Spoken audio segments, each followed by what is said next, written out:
रात का समय था और गुंजन ट्रेन में अकेले सफर कर रही थी। बड़ी अजीब बात है, ये ट्रेन तो पूरी खाली है, सिर्फ ये 2 आदमी और औरत ही दिखाई दे रहे हैं। गुंजन के सामने एक आदमी बैठा था और दूसरी तरफ एक औरत।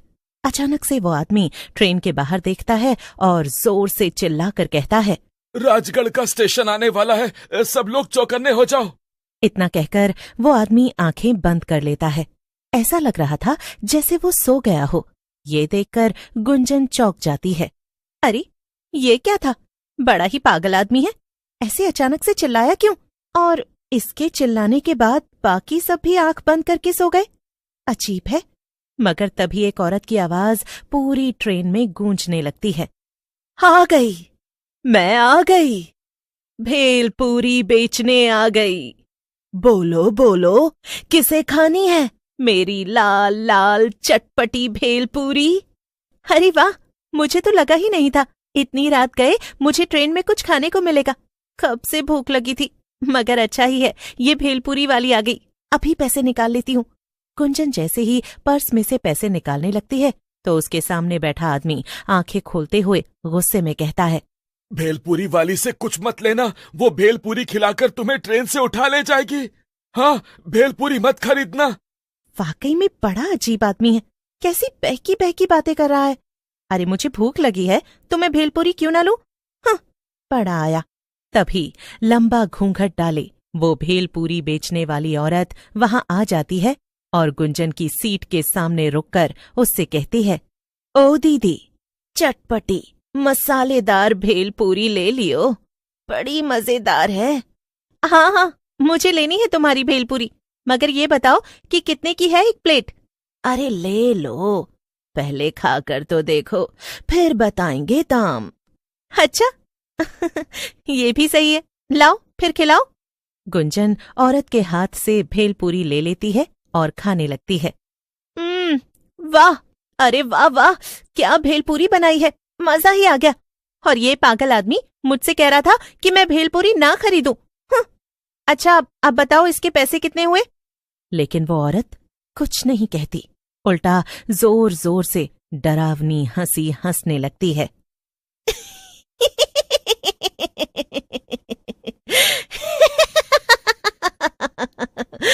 पैसे? नहीं नहीं, कुछ और लगेगा।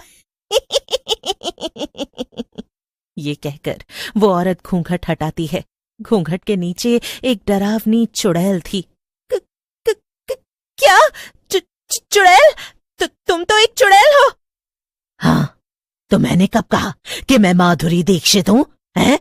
और इस भेलपूरी के बदले तो मैं तुझे लेकर जाऊंगी और खाऊंगी। उसके चले जाने के बाद ही वहां बैठे बाकी लोग आंखें खोलते हैं और ट्रेन के बाहर देखने लगते हैं। ये तो होना ही था, मैंने उस लड़की को चेतावनी दी थी, मगर उसने मेरी बात नहीं मानी और चुड़ैल उसे अपने साथ ले गई। राजगढ़ स्टेशन आने से पहले हमेशा ही ऐसा होता है। हाँ, अब हम कर भी क्या सकते हैं? हम तो अपना काम कर ही देते हैं ना, जो कि लोगों को चेतावनी देना है। अब उसके आगे हम क्या ही करें? असल में वो दोनों बूढ़े आदमी और औरत पंकज और राधिका थे, जो कि पति पत्नी थे और रामगढ़ गांव में ही रहते थे। वो हर रोज उस ट्रेन से सफर करते थे ताकि लोगों को भेलपूरी बेचने वाली चुड़ैल से बचाया जा सके, मगर उनका ये तरीका भी अक्सर काम नहीं आता था। फिर एक दिन सुबह सुबह पंकज कहता है, राधिका, क्यों ना हम किसी तरह ये ट्रेन चलना ही बंद करवा दें। अगर ट्रेन चलेगी ही नहीं तो चुड़ैल भेलपूरी बेचने आएगी ही नहीं और ना ही लोग गायब होंगे, ना मरेंगे। वो स्टेशन मास्टर है ना, रघु भाई, हम उनसे जाकर कहेंगे, उनकी बहुत पहुंच है। वैसे भी इस ट्रेन में ज्यादा लोग आते ही नहीं, वो बात करेंगे तो ट्रेन जरूर बंद हो जाएगी। अच्छा, तो फिर आओ अभी जाकर उनसे बात करते हैं। रघु सिर्फ स्टेशन मास्टर ही नहीं था, बल्कि गांव का सबसे अमीर आदमी भी था। उसकी दूसरे गांवों और शहरों में खूब पहचान थी। अरे आओ आओ पंकज भाई, कैसे आना हुआ?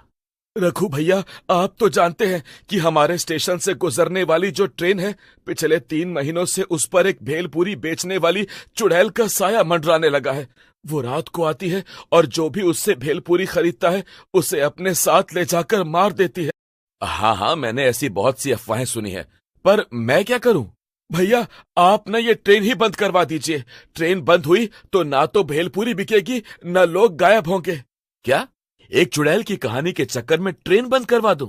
अरे, मैं बड़े साहब लोगों को जाकर ये बोलूंगा तो वो मेरे ऊपर हंसेंगे, समझे? मगर रघु भैया, सच तो यही है ना? जो ना माने उससे ट्रेन में रात में सफर करने को कहिए, फिर वो भी इस पर यकीन कर लेगा और ट्रेन बंद करवा देंगे। बेचारा पंकज उदास होकर वापस अपने घर आ जाता है। कुछ नहीं किया ना रघु भैया ने, मैंने तो पहले ही कहा था। अब आप काम पर जाइए और रात में जल्दी लौट आइएगा। हमें ट्रेन में भी जाना है, लोगों को बचाने। रात होते ही पंकज और राधिका फिर से दूसरे गांव के स्टेशन पर पहुंच जाते हैं और अपने गांव जाने वाली ट्रेन में बैठ जाते हैं। राधिका के पास बड़ा झोला था। वो उसे खोलकर पंकज को दिखाती है तो पंकज चौंक जाता है। उस झोले में बहुत सारी भेलपूरी थी। हाँ, जब आप काम पर गए तो मुझे एक आइडिया आया और मैंने खूब सारी भेलपूरी बना ली। अब मैं चुड़ैल से पहले सबको भेलपूरी बेच दूंगी और फिर कोई भी उसकी भेलपूरी खरीदेगा ही नहीं। राधिका खड़ी होकर सबसे कहती है, ले लो, स्वादिष्ट लजीज भेलपूरी ले लो। ऐसी भेलपूरी कभी नहीं खाई होगी। अच्छा, इतनी अच्छी है क्या? लाओ फिर, जरा मुझे भी खिलाओ। ले लो जी, सब लोग लो, सिर्फ 10 रुपए की है। रामगढ़ का स्टेशन आते आते राधिका ट्रेन में बैठे सभी लोगों को भेलपूरी बेच देती है। हाँ, हो गया जी, अब तो आज इनमें से कोई भी और भेलपूरी नहीं खरीदने वाला। तभी पूरी ट्रेन में चुड़ैल की आवाज गूंजने लगती है। ले लो, खट्टी मीठी भेलपूरी ले लो। पंकज जोर से चिल्लाता है, रामगढ़ स्टेशन आने वाला है, कोई भी घूंघट वाली औरत से भेलपूरी मत लेना, सब आंख बंद करके सो जाओ। इतना कहकर पंकज और राधिका आंखें बंद करके बैठ जाते हैं, लेकिन वहां बैठे बाकी लोग ये देखकर दंग थे। अरे, ये दोनों आंखें बंद करके क्यों सो गए? भेलपूरी वाली ही तो आ रही है, कोई चुड़ैल थोड़ी है। हाँ। तभी घूंघट डाले चुड़ैल शीतल की सीट के सामने आकर खड़ी हो जाती है। ले लो, खट्टी मीठी भेलपूरी ले लो। एक बार खाओगे तो दोबारा कभी नहीं खा पाओगे। हैं? क्या मतलब? मेरा मतलब, एक बार मेरी भेलपूरी खाओगे तो दोबारा कहीं और से नहीं खाओगे। हाँ, वैसे तो हम पहले ही भेलपूरी खरीद चुके हैं, मगर तुम अपनी भेलपूरी की इतनी तारीफ कर रही हो तो खिला ही दो। हाँ, लीजिए ना। लेकिन चुड़ैल शीतल को भेलपूरी देती इससे पहले ही राधिका बीच में बोल पड़ती है, नहीं, इसकी भेलपूरी मत लो, ये एक चुड़ैल है, ये तुम्हें ले जाएगी। क्या? कुछ भी? मैं सच कह रही हूं, तुमने भेलपूरी खाई तो ये तुम्हें ले जाएगी। अच्छा, मगर मैंने तो तुम्हारी भेलपूरी भी खाई थी, तुम तो मुझे चुड़ैल बनकर अपने साथ नहीं ले गई। देखो, मैं तुम्हें चेतावनी दे रही हूं, इसे मत खाना। शीतल जैसे ही भेलपूरी खाने जाती है, राधिका उसे रोक देती है और उसकी जगह वो चुड़ैल की भेलपूरी खा लेती है। वाह वाह, चलो फिर, अब मेरे साथ मेरा खाना बनने चलो। चुड़ैल राधिका को उसके बड़े भेलपूरी के झोले के साथ उठा लेती है। ये देखकर वहां बैठे बाकी लोग चौंक जाते हैं। बेचारा पंकज बहुत रोता है, मगर वो कर भी क्या सकता था? अब तो उसके पास एक ही काम था और वो था अकेले ही लोगों को बचाना। अगले दिन फिर से वो रात में ट्रेन में आकर बैठ जाता है। फिर जैसे ही घूंघट डाले चुड़ैल भेलपूरी लेकर वहां आती है। भेलपूरी ले लो, खट्टी मीठी। लेकिन अब तो पंकज भी जान गया था कि लोग उसकी बात नहीं सुनेंगे। लेकिन तभी कुछ ऐसा होता है जिसे देखकर पंकज चौंक जाता है। वो चुड़ैल पंकज के पास आती है। ये लो, आप भेलपूरी नहीं खाएंगे? पंकज कुछ कहता उससे पहले ही चुड़ैल उसे भेलपूरी खिला देती है और भेलपूरी खाकर पंकज सब समझ जाता है। यानी तुम वो चुड़ैल नहीं बल्कि राधिका हो? हाँ, लेकिन अब मैं एक चुड़ैल बन चुकी हूँ, और जब मैं चुड़ैल बनी तो मैंने उस दुष्ट चुड़ैल को हराकर खत्म कर दिया और उसकी जगह ले ली। अब मैं ही भेलपूरी बेचने रोज आऊंगी यहाँ, और किसी को भी नहीं मारूंगी।